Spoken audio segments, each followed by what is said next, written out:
Padre Celestial, te doy gracias. Gracias, Señor, por la oportunidad de estar aquí otra vez reunidos. Como alguien comentó la semana pasada, no sabíamos que lo extrañábamos hasta que nos volvíamos a reunir. Gracias. Gracias por habernos abierto las puertas. Y te pido, Señor, que nos cuides y nos protejas aquí en este lugar. Te pido por los que no están aquí con nosotros, Señor, tú conoces las razones por las que no están.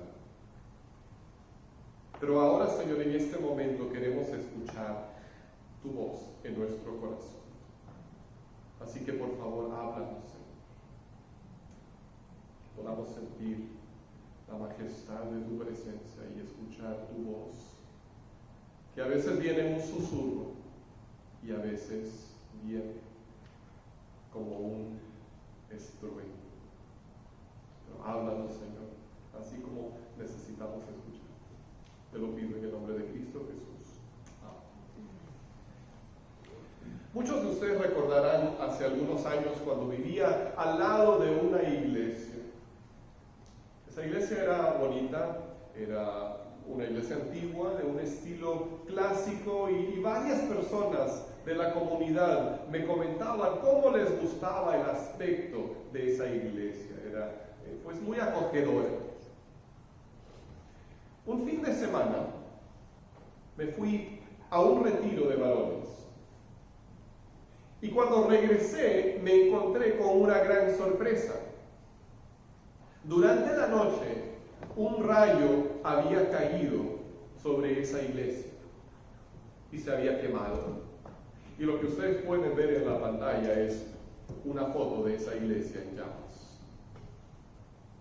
Y entonces, durante varias semanas, se quedaron ahí los escombros, dando testimonio mudo de la destrucción de esa iglesia. Y durante ese tiempo tuve una conversación con alguien no creyente, que yo sepa.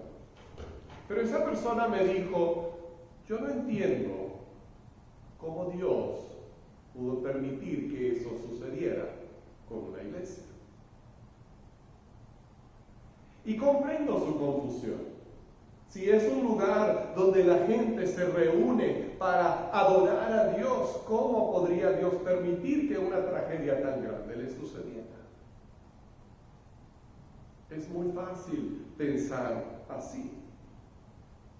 Y yo creo que muchas veces tenemos pensamientos que siguen una lógica similar. Por ejemplo, pensamos, cuando tenemos problemas en la casa, si Dios realmente me amara, entonces ¿por qué estoy teniendo estos problemas en mi hogar? ¿Por qué no me dan el respeto que yo me merezco? O quizás vemos a un incrédulo que maneja un carro del año y nosotros en nuestro viejo cacharro y decimos, ¿por qué si Dios me está bendiciendo no tengo lo que Él tiene? Y nos comparamos y decimos, ¿por qué Dios no me bendice así? O tenemos problemas en el trabajo y decimos, si Dios realmente está conmigo, entonces ¿por qué tengo esos problemas? Si Él estuviera conmigo, yo no sufriría así. Y si nos ponemos a pensar, es la misma lógica de la persona que me preguntó acerca del incendio de la iglesia. ¿Por qué permite Dios estas cosas?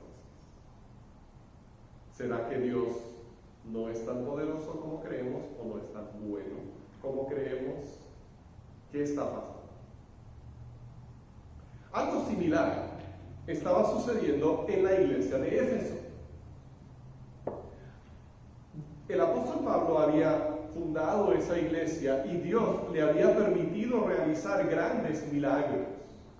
De hecho, los milagros que realizó Pablo, o más bien dicho, que Dios realizó a través de él, porque el poder no era de Pablo, el poder era de Dios, pero los milagros que él realizaba muy rara vez se ven en otras partes de las Escrituras, porque Dios sanaba aún sin que Pablo estuviera presente. La gente se llevaba pañuelos y delantales y cosas que Pablo simplemente había tocado y la gente quedaba sana sin que Pablo estuviera ahí. O sea, Dios estaba haciendo cosas maravillosas para respaldar el mensaje de Pablo, para que la gente dijera, este evangelio es verdad. Y así reaccionaron. Incluso hubo muchos que dejaron su hechicería, sus prácticas del ocultismo y trajeron esos libros que valían miles de dólares e hicieron ahí una fogata con esos libros. Los días de gloria de la fundación de esa iglesia. Y ahora, unos 10 años después, Pablo, ese apóstol de poder que había sido usado por Dios para fundar esa iglesia, estaba en la cárcel. Ese apóstol con ese mensaje tan poderoso, con ese evangelio tan transformador, respaldado por esos milagros tan grandes, estaba detrás de las rejas.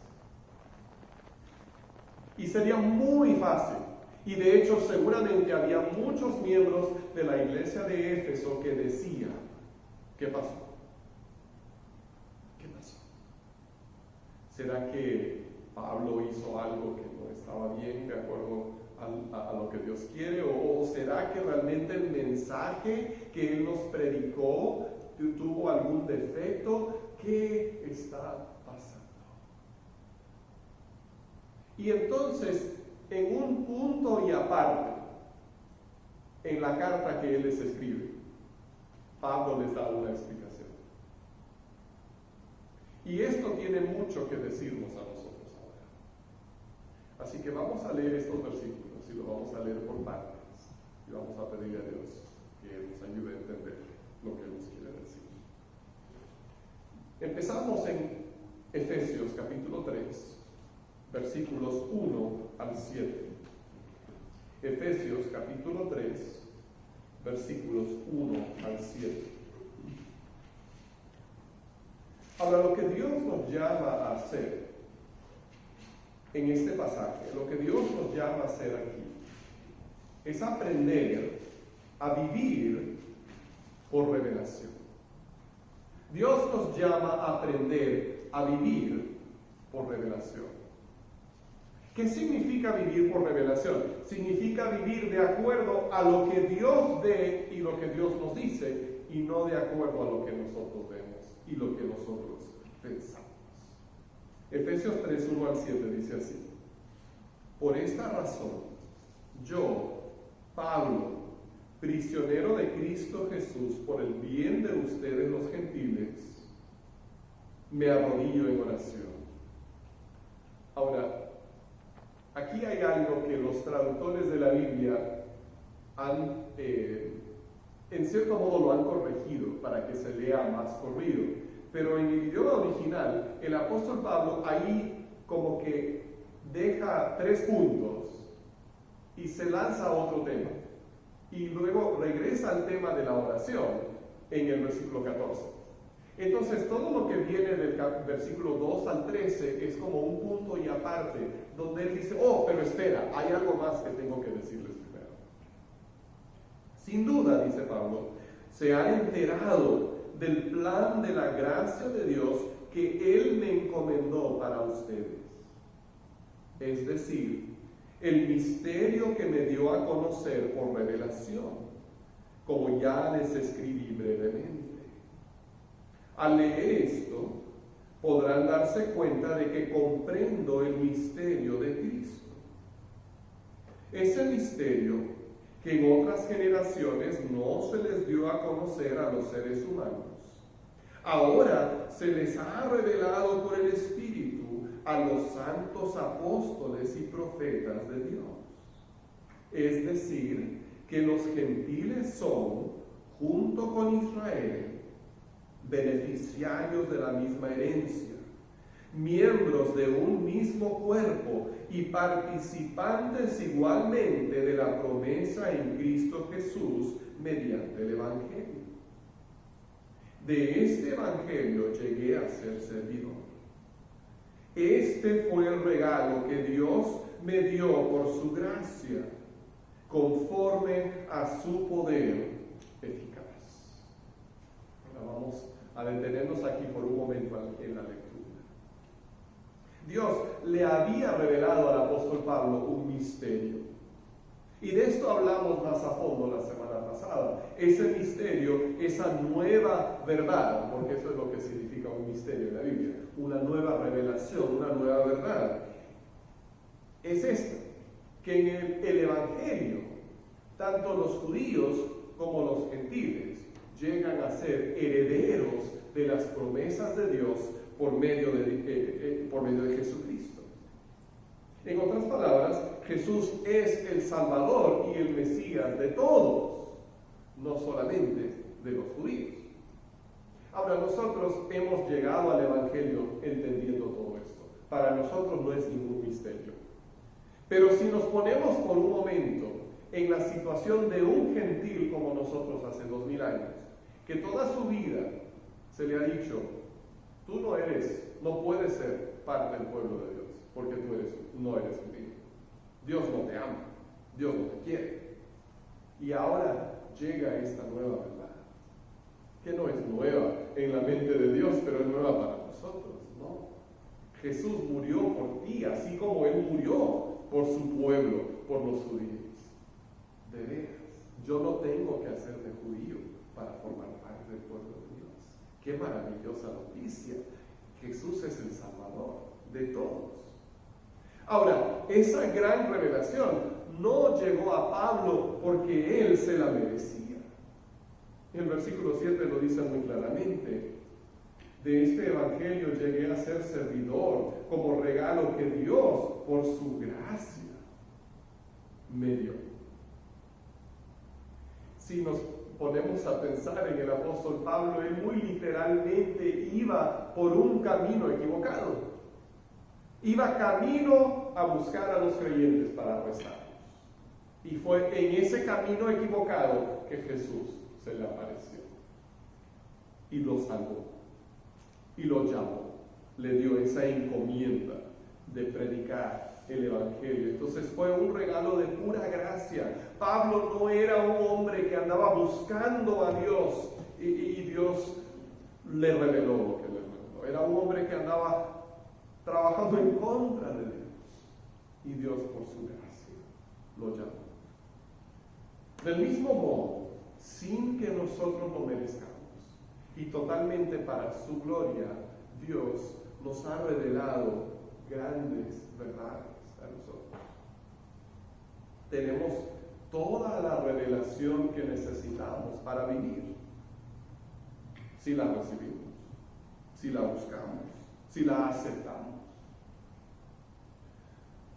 La tragedia y la gran vergüenza de muchos creyentes es que tenemos la revelación de Dios a la mano,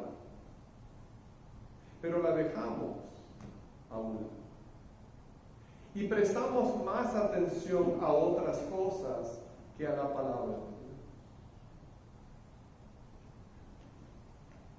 Lo digo porque yo lo veo a veces en mi propia vida. Es mucho más fácil leer las últimas noticias de lo que pasó en tal lado y decir, wow, mira cómo el mundo se está perdiendo. O estar en Facebook y observar lo último que puso fulana de tal o sutano y decir, oye, mira lo que está pasando por acá. Y dejar que nuestra mente se distraiga con esas cosas. Y al final nuestro corazón se queda inquieto porque estamos siendo bombardeados con tantas ideas diferentes.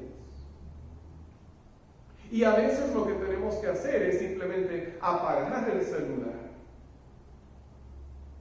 dejar la televisión, dejar todas esas cosas y simplemente meternos a la palabra.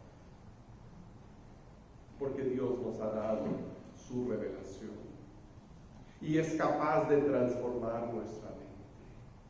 Pero tenemos que hacer espacio para esa revelación. ¿Sabes que si lees un capítulo de la Biblia al día, después de 3 años habrás terminado de leer toda la Biblia? Pero vamos a poner la cosa más fácil. Digamos que lees un capítulo cada 2 días. Yo creo que cualquiera de nosotros es capaz de hacer eso, de leerlo o de escucharlo. podemos escuchar en nuestro celular o de otras maneras. Cualquiera de nosotros tiene tiempo, ¿no?, para escuchar por lo menos un capítulo de la Biblia cada 2 días o para leerlo cada 2 días. Entonces, si tienes más de 6 años de ser creyente, debería darte pena si no has terminado de leer la palabra. Porque si tenemos tiempo para muchas otras cosas, ¿cómo no vamos a tener tiempo para la palabra de Dios, que es su revelación, que es capaz de transformar nuestra mente, de transformar nuestra vida y de transformar nuestra perspectiva sobre las cosas? Si vamos a vivir por revelación, la primera cosa que tiene que suceder es que tenemos que recibir esa revelación. Tenemos que conocerla y dejar que transforme nuestra manera de pensar. Ahora, si vamos a vivir por revelación, también tenemos que comprender otra cosa. Y es que Dios revela su voluntad para que Él sea glorificado. Vamos a los versículos 8 al 12. Dice así: aunque soy el más insignificante de todos los santos, recibí esta gracia de predicar a las naciones las incalculables riquezas de Cristo y de hacer entender a todos la realización del plan de Dios. El misterio que desde los tiempos eternos se mantuvo oculto en Dios, creador de todas las cosas. El fin de todo esto es que la sabiduría de Dios, en toda su diversidad, se dé a conocer ahora, por medio de la Iglesia, a los poderes y autoridades en las regiones celestiales, conforme a su eterno propósito realizado en Cristo Jesús nuestro Señor. En Él, mediante la fe, disfrutamos de libertad y confianza para acercarnos a Dios. Cuando el apóstol Pablo reconoce la grandeza de Dios y la grandeza de su revelación, él se siente indigno. Se siente como un don nadie. Soy el más insignificante, dice Pablo, de todos los santos, y sin embargo se le dio a él este gran privilegio.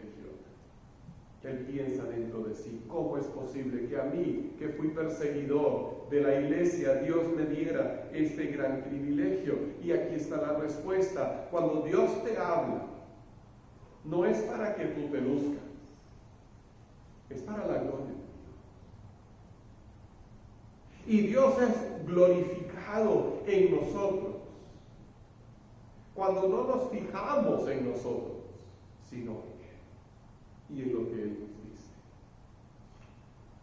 Es una gran ironía cuando se exalta a los que predican la palabra de Dios, porque al que debemos exaltar es a Dios mismo, que nos ha dado su palabra. Yo no tendría nada que predicarles más que mis propias ideas, si no fuera por la palabra de Dios. Entonces Él es el que se merece toda la honra y toda la gloria. Me acuerdo hace muchos años cuando me invitaron a predicar en una iglesia, y cuando llegué había una cortina muy bonita detrás del púlpito, y habían bordado o habían cosido letras en esa cortina que decían: bienvenido Pastor Tony Hancock. Y yo me sentí contento y al mismo tiempo me sentí un poco incómodo. Me sentí contento porque me estaban recibiendo muy bien, pero me sentí un poco incómodo porque dije: esto no se trata de mí, esto se trata de Él, se trata de Cristo. Y para serles sincero, a mí me encanta cuando alguien viene y me dice después de un sermón: pastor, muchas gracias, lo que usted dijo me habló, me ayudó, mire, yo aprendí esto, porque entonces sé que no estoy predicando el mal. Pero a final de cuentas, Esto no es para glorificarnos a nosotros, es para la gloria. Y en el Antiguo Testamento encontramos en la vida del juez Gedeón un gran ejemplo de esto. Dios había llamado a Gedeón para liberar a su pueblo de los madianitas. Y los madianitas eran muy flojos en este sentido, porque ellos, en lugar de sembrar y de cosechar sus propias tierras, ellos lo que hacían era que llegaban y simplemente se llevaban las cosechas de los israelitas. Imagina, por ejemplo, por un momento que tú trabajas toda la temporada para preparar la tierra de tu jardín, y ahí tienes tus tomates y tus melones y tus sandías y tus jalapeños y tus cebollas y tus nopales y todo, y ya se te hace agua la boca con solo pensar en todo lo que vas a comer. Y de noche llega tu vecino y se lleva todo lo que sembraste.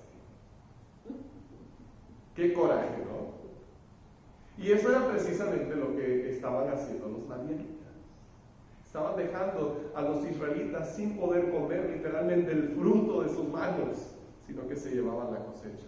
Y entonces Dios levantó a Gedeón, le dijo a Gedeón: tú vas a ir y tú vas a vencer a este ejército. Y entonces Gedeón reunió a un grupo, a un ejército de israelitas. Eran más de 32,000 hombres. ¿Y sabes lo que Dios le dijo a Gedeón? Le dijo: tu ejército es muy grande. Y la primera cosa que vas a hacer, Gedeón, es que vas a decir a los que tienen miedo que se pueden ir a la casa. Gedeón, rascándole la cabeza: espérame, si vamos a ir a atacar a un enorme ejército, ¿no necesitamos toda la gente que podamos juntar? Dios dice: no, diles a los que tienen miedo que se pueden ir. Y entonces Gedeón: bueno, miren, todos los que tengan miedo se pueden regresar a la casa. Y de los 32,000 y pico que él tenía en su ejército, 20,000 se fueron. Y entonces ahora se queda Gedeón con unos 10,300 hombres. Y Dios le dice: Gedeón, son muchos todavía. Porque si ustedes ganan esta victoria, van a pensar que lo han hecho ustedes mismos. Ahora quiero que lleves a los hombres a tomar agua del río. Y quiero que observes cómo toman el agua. Y entonces Gedeón llevó a los hombres a tomar agua del río. Y algunos se agachaban como perros y lamían el agua. Pero una minoría se arrodillaban, pero levantaban el agua así con la mano y la tomaban, manteniéndose alerta para ver que no hubiera peligro. Y Dios le dijo a Gedeón: esos son los hombres que te vas a llevar. Esos que en lugar de lamer el agua como perros, lo han levantado con la mano. Y eran 300 hombres. Así que de tener un ejército de más de 32,000 hombres, ahora Gedeón tenía 300 hombres para enfrentarse a un ejército de decenas de miles. Pero ¿quién crees que ganó? ¿Los madianitas? No, Gedeón. Era para la gloria de Dios, no para la gloria de Gedeón. Y Dios muchas veces hace cosas grandes con grupos pequeños o personas humildes para que se vea que la gloria es de Él. Y cuando nosotros vivimos por revelación, entendemos este principio y en lugar de ver nuestras circunstancias o nuestras limitaciones, o lo que tenemos o lo que no tenemos, miramos el poder de Dios. Esto es lo que nos dice el apóstol Pablo en el último versículo que vamos a leer, Efesios 3:13. Así que les pido que no se desanimen a causa de lo que sufro por ustedes, ya que estos sufrimientos míos son para ustedes un honor. No se sorprendan, dice Pablo, de que me encuentre en la cárcel, porque aún estos sufrimientos son un honor, ya que Dios obra por medio de gente débil. Dios obra por medio de gente insignificante. Dios obra cuando parece que no hay oportunidades, porque Dios obra para su gloria y no para la nuestra, para que Él sea exaltado.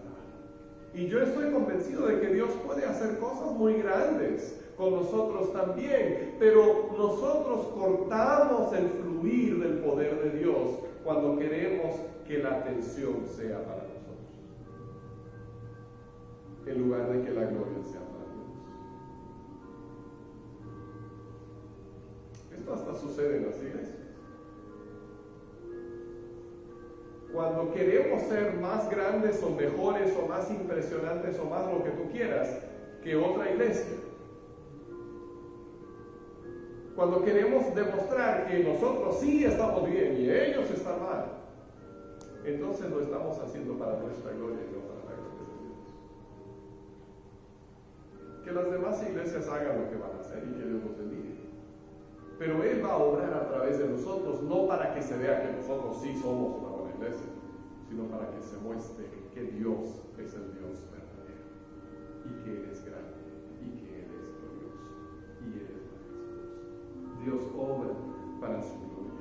Entonces, en primer lugar, si nosotros queremos vivir por revelación, tenemos antes que nada que hacer espacio en nuestras vidas para la revelación de Dios. Tenemos que hacer espacio en nuestras vidas para escuchar, para leer, para conocer y para dejar que nuestra mente se transforme con la verdad de Dios. En segundo lugar, tenemos que vivir para la gloria de Dios y reconocer que Él obra para su gloria y no la nuestra. Y en tercer lugar, tenemos que estar alerta, como aquellos hombres del ejército de Gedeón. ¿A quiénes buscaba? A los que no tenían miedo y los que estaban alerta. Los que en lugar de agacharse, bebían, pero tenían un ojo todavía mirando hacia adelante. Y si nosotros estamos adormecidos y distraídos por las cosas del mundo, en lugar de estar concentrados y confiados en nuestro Padre Celestial, entonces no vamos a vivir por revelación, vamos a vivir en confusión y vamos a vivir en distracción. Es hora de dejar esas cosas, es hora de dejar de vivir en confusión y aprender a vivir por revelación. Empecé a agarrar una mala costumbre recientemente. Cuando me levantaba en la mañana, la primera cosa que hacía era tomar el celular para ver qué noticias había. Y hace algunos días me di cuenta que estaba haciendo muy mal, porque estaba dejando que las cosas del mundo llenaran mi mente antes de las cosas de Dios. Y ahora muy conscientemente desenchufo el celular por si alguien me llama, pero lo llevo para leer la palabra. Que lo primero que entre en mi mente no sea lo último que salió en Facebook, no, sino buscar las noticias en la palabra de Dios. ¿Qué es lo que tengo que recordar y saber? En lugar de mandar a tus chiquillos al cuarto para que se distraigan, reúnelos para orar y para leer juntos la palabra de Dios. Siéntense a la mesa. Vamos a vivir en confusión, en distracción, en decepción, hasta que aprendamos a caminar y a vivir por revelación. Al principio de este mensaje les conté la historia de esa iglesia, ese templo. Pero no les terminé de contar la historia de lo que sucedió después del incendio. Los hermanos de esa iglesia empezaron a trabajar. Y llegaron otros, incluso de otros estados, para ayudarles. Y al final reconstruyeron el edificio más grande, más bonito y más lujoso de lo que había sido antes, y lo hicieron sin sacar ni un solo préstamo. Cuando dedicaron ese edificio no tenían ninguna hipoteca, no le debían nada a nadie. Y así obra Dios. En el proceso, a veces parece que Dios está distraído o quién sabe lo que está haciendo. En el proceso, muchas veces no entendemos lo que Dios está haciendo. Pero al final, Dios siempre sale ganando. Y su pueblo siempre sale bendecido. Entonces, de repente, tú ahorita estás en el proceso, en tu vida, en tu familia. Pero no te desanimes si estás en medio del proceso. Mira hacia el final. Y al final, Dios siempre gana. Y al final, su pueblo siempre prospera. Así que, hermanos, vivamos por revelación. No caminemos en frustración o en confusión, sino que dejemos que Dios nos guíe. Vamos a orar. Padre Celestial, te doy gracias por lo que tú nos has dicho en esta mañana. Y te pido, Señor, que tú nos permitas y nos ayudes a llevarlo en nuestro corazón. Te lo pido en el nombre de Cristo Jesús. Amén. Vamos a ponernos de pie para cantar nuestra canción de decisión.